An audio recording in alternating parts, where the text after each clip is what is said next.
So 7.33b just released, and what we will do in this video is go together through all the changes to see what changed, a little bit of analysis. I played a couple of games before I shoot this video to to get a little bit of an idea of what is going on, and some really cool things happened. Some nerfs that had to be done actually made, and yeah, I will not waste any more time and actually let us see what happened to the changes. Okay, so 7.33b, there you go.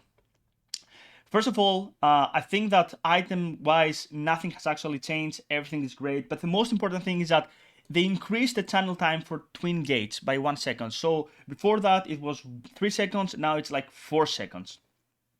Okay, and let's go through the items. Fated Brooch, less mana. I used to like this item a lot. Now I don't really like it that much. Like 200 mana is increases your pool by a lot, but 125 is not.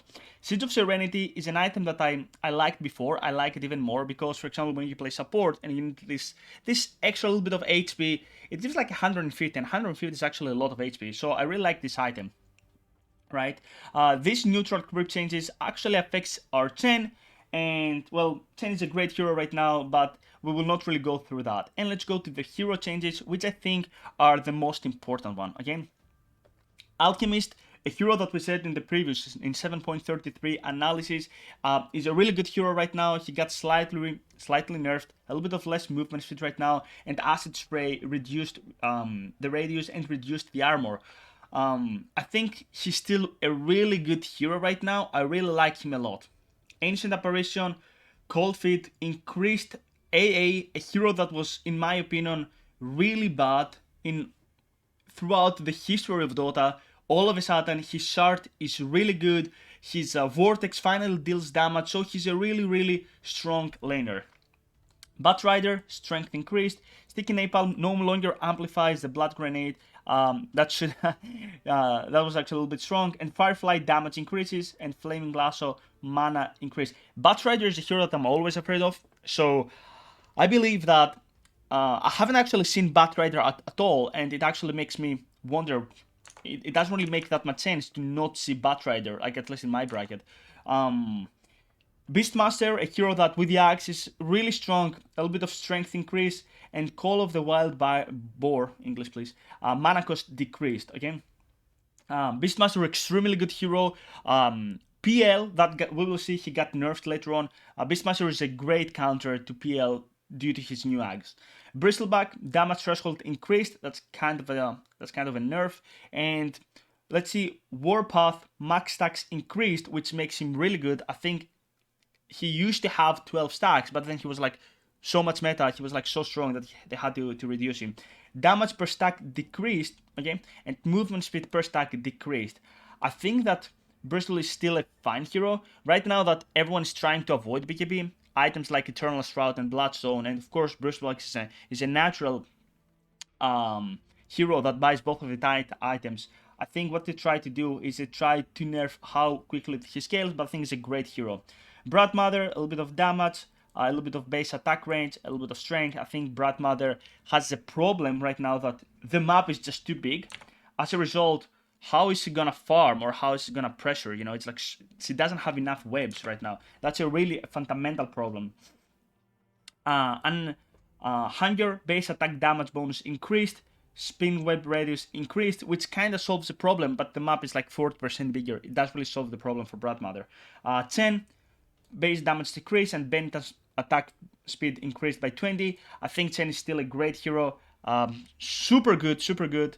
If you're new to the channel, we love Chen, we love Crystal Maiden, but definitely Chen has a special place in our heart. Kling's a hero that I really believed. All of a sudden, many people say it was unplayable. Maybe I still have a lot of faith. We haven't actually figured out how to play the hero yet. Regardless, base agility increased, base intelligence increased, Tar Bomb projectile increased, the speed, radius increased. He got a lot of buffs. Let's see if that's enough. Clockwork, a little bit of strength. Clockwork hero that, we have made actually a guide for the hero. Really strong right now. He got some really, let's say, cool buffs with the rocket flare. I like it a lot. I think the hero is really strong. Darkseer, search a little bit of cooldown. Dazzle, a little bit of mana regen increased. Really good for Dazzle that has mana issues, especially in the lane stage. And Shallow Grave, mana cost decrease. Some buffs there, but not enough. Enigma, a hero that used to be a lane dominator, right now also has the same problem than Bradmother. The map is too big to farm it, and you can always keep the lane back with Enigma. But now, due to it's so easy to just deward the camps and just pull it back, but that Enigma is not that much strong of a laner, okay? Koftai, he got some buffs, but it's like whatever. Legion Commander, a really strong hero, we called it. I still believe Legion Commander is a mid laner. Dual cooldown increased, really good as a nerf, and of course some nerfs on the overwhelming odds in terms of talent, pressure attack. I think Legion Commander is still a great hero. Magnus, he got some stats, but it's like whatever. Martial, a little bit of stats as well, but it's like whatever. And Medusa. Medusa was like fundamentally got changed a little bit, and I think that we just like Clinch, we still haven't figured out how to play this hero, okay? So what she got is like a little bit of intelligence, split shot outgoing damage increased, so she farms faster, Mystic Snake mana gain increased, and Mana Shield, the most important thing is that now benefits from, illusions benefits from Mana Shield, and that's really big. Why? Because before the illusions, if you were to Mana Silo, or just pick some illusion where you were to the illusion were just to die, like from creeps, because he has that low health. Meepo, no longer, the Aghanims no longer pulls Meepos out of the dual black hole. That was like kind of a bug. Muerta, some stats reduced. Muerta is an S tier card right now because she has a strong lane. She farms really fast. She can kill Tormentors. She can kill Roshan. She's like all over the place. Omni Knight, a hero that I get to play a lot. Base strength bonus decrease on Heavenly Grace. It's like a little bit of 1 strength for each point of Heavenly Grace. A little bit annoying. That's fine. Oracle, Fade Edict, mana cost increased, and Oracle early on has some big problems, like some really big mana problems, so that's like a really big nerf. And Rain Amplification, Rain of Destiny, Heal Amplification decreased. Oracle, I think he's a great hero, but I don't think his laning stage is that strong until he gets level 3, and I feel like we're in a meta that's kind of a win lane, win game type of thing. Pango, he did have some buff, also a hero that right now I feel like even like the mobile heroes, the map is so big that you're not really that much mobile. That's why even like Pango, a hero that's like a classic mid laner, all of a sudden now that the map is bigger, what ends up happening is we get to prefer heroes like Ember and Void and Storm, right?